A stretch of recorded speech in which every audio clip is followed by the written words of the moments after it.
नमस्कार, स्वागत है आप सभी का खबर उत्तराखंड में और मैं हूं आपके साथ ज्योति। रुक करेंगे खबरों का। मुख्यमंत्री पुष्कर सिंह धामी सूचना एवं लोक संपर्क विभाग की समीक्षा बैठक में पहुंचे। बैठक में सचिव आरके सुधांशु, मुख्यमंत्री के सचिव शैलेश बगोली, डीजी सूचना बंशीधर तिवारी सहित कई अधिकारी मौजूद रहे।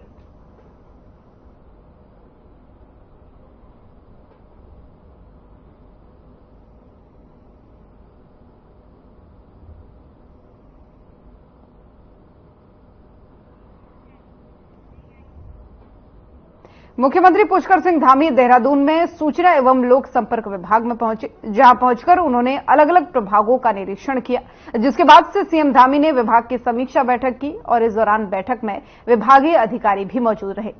सीएम ने चर्चा के दौरान अधिकारियों से फीडबैक भी लिया।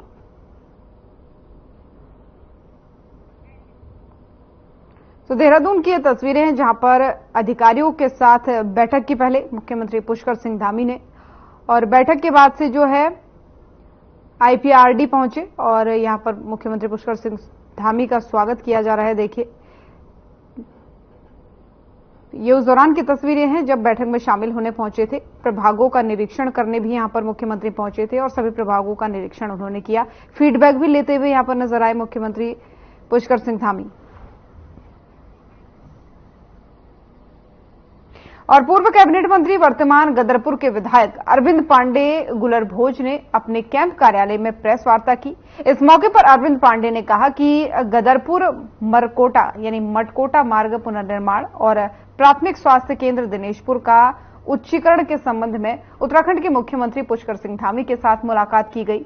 साथ ही संबंधित विभागों के अधिकारियों के साथ एक बैठक हुई, जिस पर सीएम धामी ने दोनों मुद्दों को गंभीरता से लेते हुए दोनों कार्यों को स्वीकृति प्रदान की है।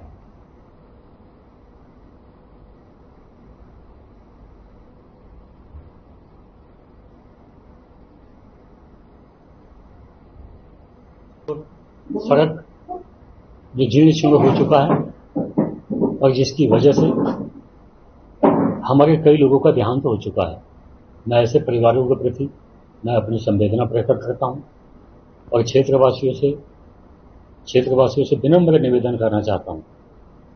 इस सड़क को विधिवत बनाना आपके आदेशानुसार मेरी जिम्मेवारी बनती है, लेकिन हम समय पर इसको जैसा चाहिए नहीं बना पाए।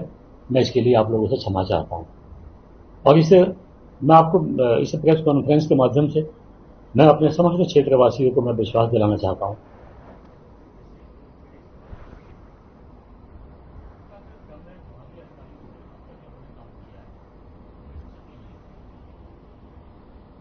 और उत्तराखंड में एक बार फिर से मौसम विभाग ने भारी बारिश का अलर्ट जारी कर दिया है। मौसम विभाग के निदेशक डॉक्टर बिक्रम सिंह ने बताया कि सोमवार को राज्य के 2 जनपदों में भारी बारिश का अनुमान है। वहीं देहरादून और बागेश्वर में भारी बारिश की संभावना जताई गई है। उन्होंने बताया कि मंगलवार से भारी बारिश की संभावना अधिक है। साथ ही 10 अगस्त तक प्रदेश भर के अधिकांश जनपदों में भारी बारिश की संभावना है।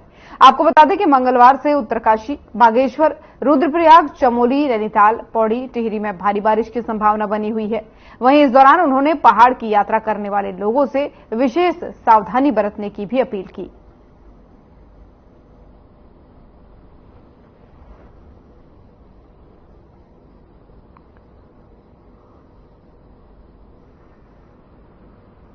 उत्तराखंड के लिए मौसम की बात करें, आज आपकी 5 तारीख हो गई है अगस्त की जो है, और बारिश की एक्टिविटी तो ठीक ठाक मिल ही रही है। जो नॉर्मल के आसपास एक्टिविटी अभी पास 24 आवर्स में वो मिली है।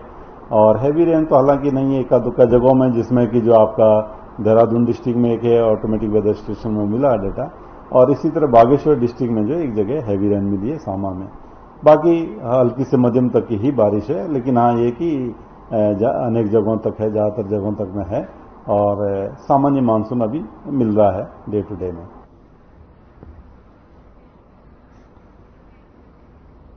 और देहरादून की जिलाधिकारी सोनिका के निर्देश पर विकास भवन के सभागार में देहरादून के जिला विकास अधिकारी सुनील कुमार की तरफ से जिला गंगा सुरक्षा समिति की बैठक ली गई।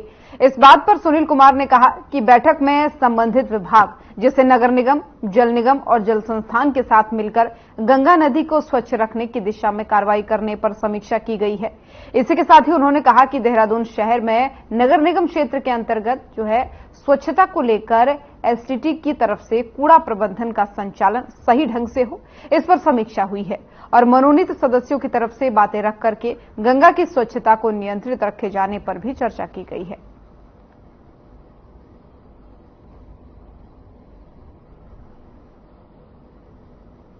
जी, जिला गंगा समिति की जो बैठक है जिलाधिकारी महोदय के नेतृत्व में आयोजित की गई थी, जिसमें संबंधित जो हमारे विभाग हैं, जल निगम, जल संस्थान, नगर निगम, इन सबके साथ इस परिप्रेक्ष्य में समीक्षा की जाती है कि जो गंगा को स्वच्छ रखने की दिशा में कार्यवाही की जाए। इसमें मुख्य रूप से दिखाया जाता है कि शहर के अंतर्गत जो हमारे नगर निगम क्षेत्र के अंदर जो स्वच्छता की व्यवस्था है, खासकर इसमें कि हमारे एसटीपीज हैं, उनका संचालन सही ढंग से हो, तो हमारा कूड़ा प्रबंधन का संचालन सही ढंग से, इस पर समीक्षा की जाती है। इसमें जो मनोनीत सदस्य होते हैं उनके द्वारा भी अपनी बातें रखी जाती है और उसमें डिस्कस किया जाता है ताकि गंगा की स्वच्छता को नियमित रूप से नियंत्रण रखा जा सके।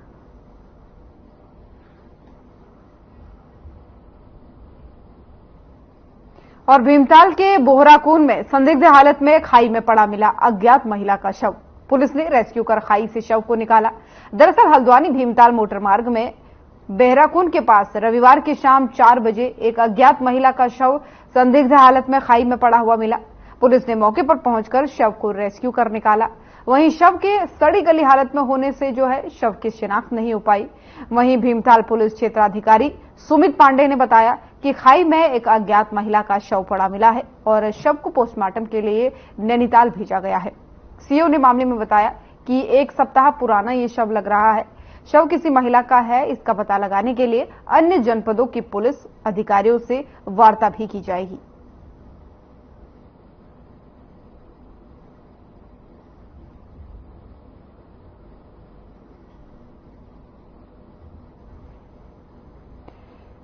तो खाई में एक महिला का संदिग्ध हालतों में जो है शव पड़ा मिला है और भीमताल की ये बात है। भीमताल रोड की, हल्द्वानी भीमताल रोड का ये मामला है, जहां पर आप देख सकते हैं किस तरीके से इस शव का रेस्क्यू किया जा रहा है। पुलिस वाले मौके पर मौजूद हैं। 1 हफ्ते लगभग पुराना ये शव बताया जा रहा है। सूचना पर पुलिस मौके पर पहुंची और इस शव का रेस्क्यू किया गया। हालांकि अभी इसकी पहचान नहीं हो पाई है और पुलिस के द्वारा कहा गया है कि महिला का पता लगाने के लिए, शिनाख्त करने के लिए आसपास के जितने भी जनपद हैं वहां की पुलिस से संपर्क किया जाएगा और पता लगाने की कोशिश की जाएगी कि आखिर ये महिला कौन है और किन परिस्थितियों में यहां इसका शव पड़ा हुआ है। फिलहाल ये रेस्क्यू की तस्वीरें हैं। भीमताल मार्ग से नीचे खाई में इस महिला का शव मिला है।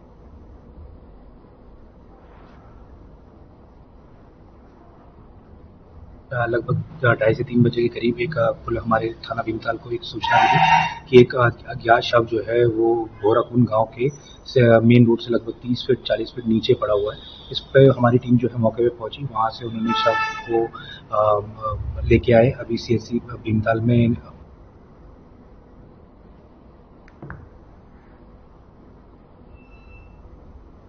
और देहरादून की पुलिस ने सीएचसी में हुई चोरी की एक बड़ी घटना का खुलासा किया है।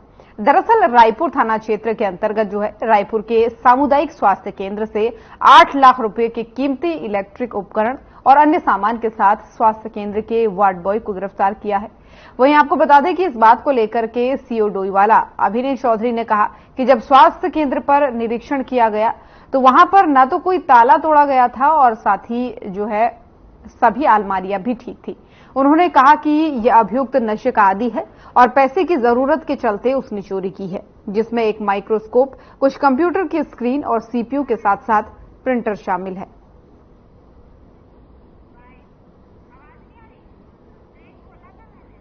ये राजपुर का जो सामुदायिक स्वास्थ्य केंद्र था, यहाँ पे हमें एक चोरी की सूचना मिली।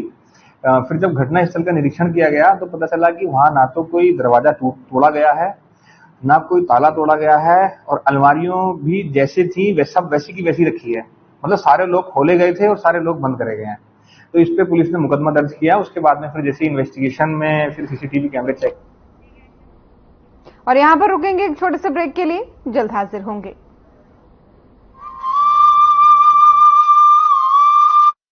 ये बताऊ माँ, ये भी तो रेवाड़ी है। पता न माँ, अभी तो अम्बारा में कोई काम से है। माँ सारे हरियाणा में गाड़ी न तोड़ तक में जा सा नॉन स्टॉप। ब्रह्मा लो आ गया। अरे माँ, गाड़ी निकालते ही शानदार हाईवे मिल जाए, गियर बदलो और पहुंच जाओ फटाफट। अरे हाँ माँ, अब हरियाणा सरकार नॉन स्टॉप काम कर रही है। अभी तो अपनी गाड़ी और बिजनेस दोनों भाग्य हैं नॉन स्टॉप। अब हरियाणा में है 40 नेशनल हाईवेज की भरमार, तभी तो सब कहते हैं हमारा हरियाणा नॉन स्टॉप हरियाणा। प्रधानमंत्री नरेंद्र मोदी के मार्गदर्शन एवं मुख्यमंत्री पुष्कर सिंह धामी जी के कुशल नेतृत्व में उत्तराखंड सक्षम एवं सशक्त राज्य के रूप में आगे बढ़ रहा है। संपूर्ण समावेशी विकास के लक्ष्य को हासिल करने के लिए चलाई जा रही योजनाओं में सुधार करने और उन्हें जन जन तक पहुंचाने का काम तेजी से किया जा रहा है। राष्ट्रीय खाद्य सुरक्षा योजना के माध्यम से प्रदेश में गरीबों और आर्थिक वर्ग के कमजोर तथा बीपीएल परिवारों को कम कीमत पर खाद्य सामग्री उपलब्ध कराई जा रही है। इस योजना के अंतर्गत प्रति राशन कार्ड 35 किलोग्राम खाद्यान्न, जिसमें 13 किलो गेहूं, 21 किलो चावल तथा 1 किलोग्राम चीनी प्रति राशन कार्ड बहुत ही मामूली दर से दी जाती है। मेरा नाम स्वामीनाथ मौर्य है और हमको फ्री राशन मिलता है। हमारा काम चल रहा है, गुजारा बस होगा हमारा बस। ये कार्ड बना है, कार्ड के मुताबिक मतलब का हमको सामान मिलता है। ये सरकार की योजना चलती रहे और बहुत बहुत धन्यवाद है, आगे भी चलाने। मेरा नाम कमलेश है। खादी योजना वाला राशन मुझे 15 किलो चावल 10 किलो गेहूँ मिलता है। पहले तो हम बहुत दिहाड़ी मजदूरी करते थे, काम उतना नहीं था, अब तो हमें फ्री राशन मिल रहा है। तो हमारा कुछ काम धंधा नहीं, मैं ठेली चलाता हूँ, मजदूरी करता था, कभी हुआ कभी नहीं हुआ। अब जब से मुझे राशन मिलने लगा, मोदी जी का धन्यवाद जो कि हमें फ्री राशन मिल रहा है। इस योजना का लाभ लेने के लिए ऐसे गुलाबी राशन कार्ड धारक परिवार जिनकी मासिक आय 4,000 रूपए से कम है को शामिल किया गया है। राज्य के 60 लाख से अधिक लोग केंद्र सरकार की इस महत्वाकांक्षी योजना का लाभ ले रहे हैं। प्रदेश के गरीब तबके और जरूरतमंद परिवार के लिए ये योजना अमृत तुल्य साबित हुई है। योजना सुचारू रूप से कार्यान्वित हो, इस पर प्रदेश सरकार द्वारा पूरा ध्यान रखा जा रहा है तथा इसकी नियमित मॉनिटरिंग भी की जा रही है। स्वच्छ, पारदर्शी और प्रभावी गवर्नेंस का दिख रहा है धरातल पर परिणाम। धामी सरकार, मजबूत इरादे, पूरे होते वादे।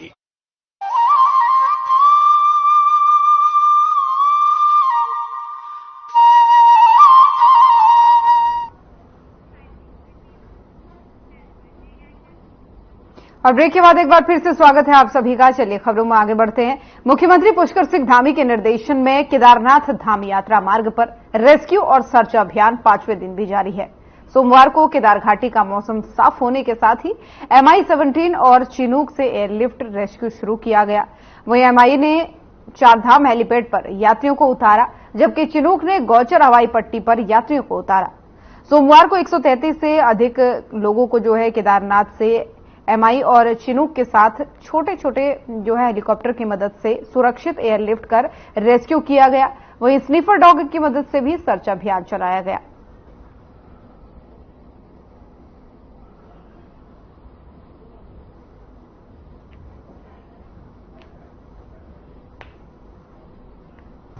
हाँ जी, तो आज 5 अगस्त हो गई है 2024 को। अभी सुबह 8:15 बजे आपको नीचे लाया गया है। सिविल प्रशासन और जो रक्षा प्रशासन है आपके साथ सदैव खड़ा रहा। आपको रहना, खाना और हर चीज ऊपर भी मिला, अभी भी यहाँ पे। हाँ जी, और आपके लिए हमने प्रशासन ने जाने के लिए व्यवस्था कर रखी है, तो आप सरकार को धन्यवाद देते हैं। ठीक है, बहुत बहुत धन्यवाद आपकी। हाँ जी, हमारी पूरी व्यवस्था कर रहे हैं, जहाज में पहुंचा रहे हैं, भोजन दे रहे हैं, सबकी सुरक्षा कर रहे हैं। अब जो मर रहे हैं, डर रहे हैं, वो तो नसीब की बात है, वो तो नसीब में लिखा है। आपका बिटेना है? मैं गढ़वाल की हूँ, उत्तरकाशी जिला की हूँ। अच्छा, उत्तरकाशी माँ के नाम से हूँ। हाँ जी, और अब आना खड़ा हूँ। हाँ, दसना में। अच्छा, आज 5 तारीख हो गया, आपने सही किया? आज 5 तारीख को हम नीचे आए। तो मत ही आपको खाना पीना रहना व्यवस्था सब थे? सरकार प्रशासन सब आप दगड़े थे? एक विश्वास है आप में? हमारा विश्वास है सरकार पे, आज हमने उन्होंने हमको पहुंचा दिया। हाँ जी, लगे हैं बेचारे वो सबको बचाने पे। स्टार्ट। हम 31 तारीख को बाबा केदारनाथ के वहाँ पहुँच गए थे। तब से लेके आज 5 तारीख है, तब तक वहाँ पे जो भी सुविधा हमें मिली उनका मैं अपने दिल से बहुत ही आभार व्यक्त करता हूँ। बहुत ही अच्छा लगा मेरे को। हम गंगोत्री से केदारनाथ पैदल यात्रा करके केदारनाथ पहुंचे थे। 1 तारीख को वहां पर रास्ते में जो भी वो हुआ, आपदा आई, लैंडस्लाइड हुआ, उसके कारण हम नीचे नहीं जा सके और 4-5 दिन हमने सरकार की व्यवस्था जो थी उसमें हमने अपना समय गुजारा। टेंट के अंदर खाना पीना अच्छी तरह से मिला और अच्छा हमारा समय बीता। सर आप कहाँ से आए हैं? आपका नाम? से आए हैं, सतपाल नाम है मेरा। दिल्ली से आए हैं आप? अच्छा।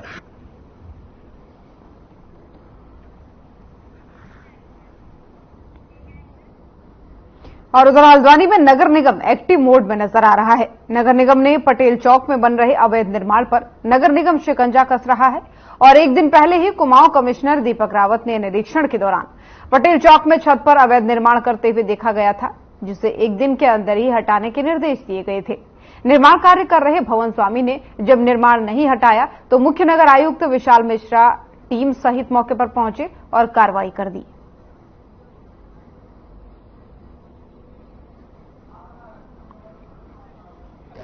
ये बिना अनुमति का निर्माण कार्य जारी था। नगर निगम की अनुमति नहीं है इनके पास, इसलिए इसको हटवाया जा रहा है और ये मुहिम चलती रहेगी। और भी जो अतिक्रमण हैं उनको भी हटाने की कार्रवाई आज की जाएगी।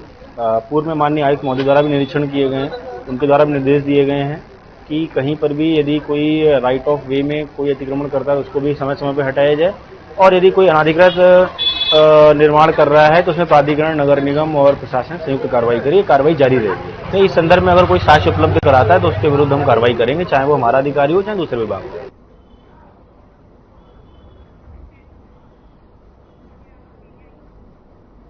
और ऋषिकेश के निकट मुनिकरेती में टीडब्ल्यूडी तिराहा लगातार खूनी तिराहा बनता दिखाई दे रहा है। लगातार एक के बाद से एक सड़क हादसे यहां पर हो रहे हैं, लेकिन सड़क हादसों को रोकने के लिए जिम्मेदार अधिकारी नदारद दिखाई दे रहे हैं। आपको बता दें कि साल 2024 में ही पीडब्ल्यूडी तिराहे पर 3 दर्दनाक हादसे हो चुके हैं, जिनमें से जिम्मेदार सबक लेने को तैयार नहीं है। आज भी एक ट्रक भद्रकाली की ओर से आते हुए अनियंत्रित हो गया, जो पीडब्ल्यूडी तिराहे पर पहुंचकर एक खाने की ठेली और सड़क किनारे खड़े टेम्पो से टकरा गया। घटना में एक महिला सहित 3 लोगों के घायल होने की जानकारी मिली है, जिनको उपचार के लिए सरकारी अस्पताल में भेजा गया है। वहीं इंस्पेक्टर रितेश शाह ने बताया कि फिलहाल घायलों के नाम पते अज्ञात हैं। घटना के बाद जो है ट्रक का जो ड्राइवर है और कंडक्टर मौके से फरार हो गया।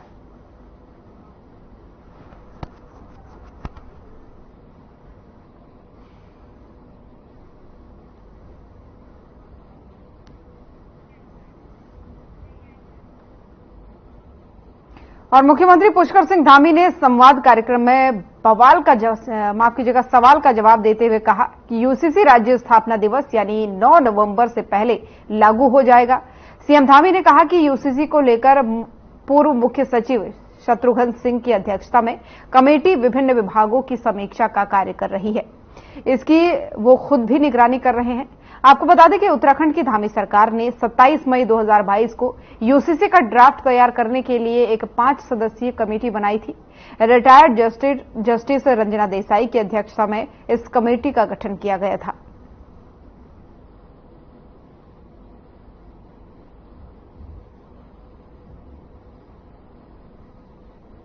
ये हम यूसीसी की बात आज चुनाव के लिए नहीं कर रहे हैं।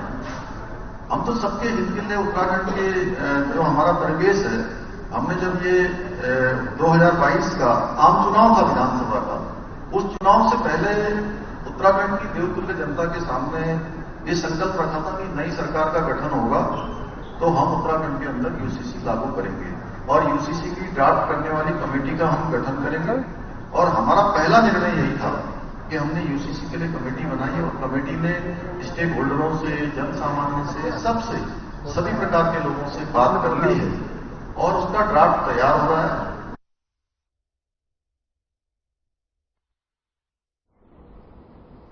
और उधर ऋषिकेश के सरकारी अस्पताल में आने वाले मरीजों को सिटी स्कैन की सुविधा मिलेगी।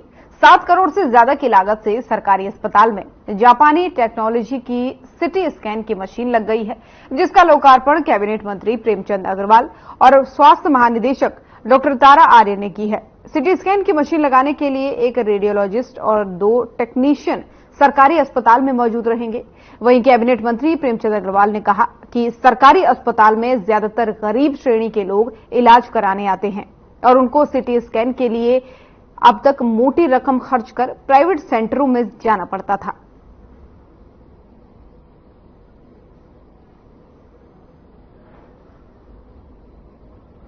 के लिए एक मरीज को बड़ी दिक्कत आती है, तो माननीय मुख्यमंत्री से आग्रह किया, माननीय धन सिंह रावत जो हमारे चिकित्सा मंत्री हैं उनसे आग्रह किया और उन्होंने इसकी स्वीकृति प्रदान की। 7 करोड़ 19 लाख रुपए की लागत से जो जापानीज टेक्नोलॉजी से मशीन आज लगी है उसका आज लोकार्पण किया गया है। मैं ये उम्मीद कर रहा हूँ इससे बहुत से लोगों को सुविधाएं होगी, सामान्य होंगे, गरीब होंगे, अन्य जो भी मरीज इस हॉस्पिटल में आएंगे निश्चित रूप से उनका इस सीटी स्कैन से लाभ होगा।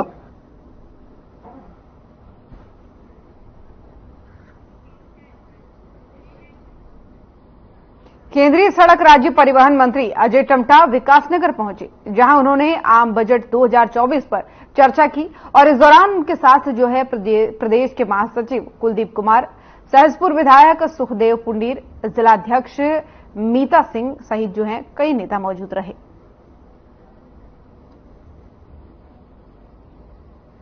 आज आप सबके बीच में मुझे विकास नगर पर बजट की चर्चा के लिए कार्यकर्ताओं के साथ, बंधुजनों के साथ बैठने का अवसर मिला है। देश में पहली बार माननीय प्रधानमंत्री जी ने जब देश के प्रधानमंत्री के रूप में शपथ ली और उन्होंने जिस प्रकार से इस देश की समस्याओं के समाधान के लिए काम किया, जो अंतिम पंक्ति में खड़ा व्यक्ति है, जो गरीब है, उसकी मूलभूत सुविधाओं को दे करके, उसकी सुविधाओं से लैस करके, उसको जो उसके दैनिक जीवन की चीजें उसको पूरा करके, जैसे उसको चाहे घर है, पानी है, बिजली है, उसको बीमार होने में आयुष्मान भारत के माध्यम से उसको संसाधन देने, दवाइयाँ देनी है और उसी प्रकार से उसको भूखा भी ना सोना पड़े, ऐसे गरीब कल्याण का अन्य योजनाओं की भी योजना बजट में बनाई जाती है।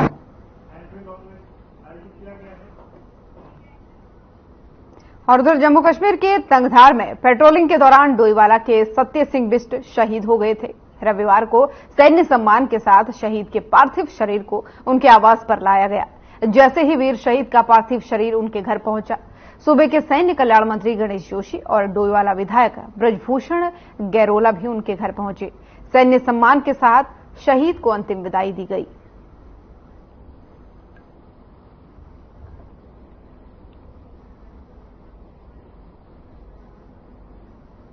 वीरों की भूमि है, राष्ट्रभक्तों की भूमि है।